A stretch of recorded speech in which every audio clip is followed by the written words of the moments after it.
Hello everyone, Pedro with you, and in this video I'm going to show you how to get my WhatsApp link.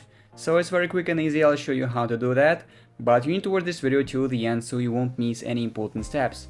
So first of all, we need to open WhatsApp, and here basically I'll say you that on the Android and on the iPhone on WhatsApp there is no option to get your WhatsApp link, so I'll show you a little trick how you can get it.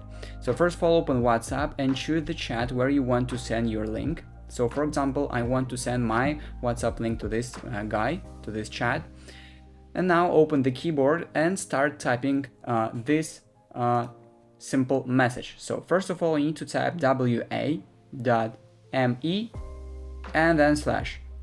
And here you need to type your WhatsApp number, the number that is connected to your WhatsApp, with the plus code and with your country code as well. So basically, that is how you can type your number and then send it to this person.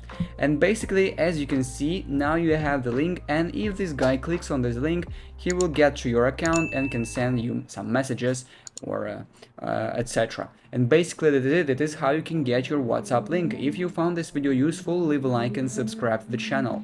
Thank you.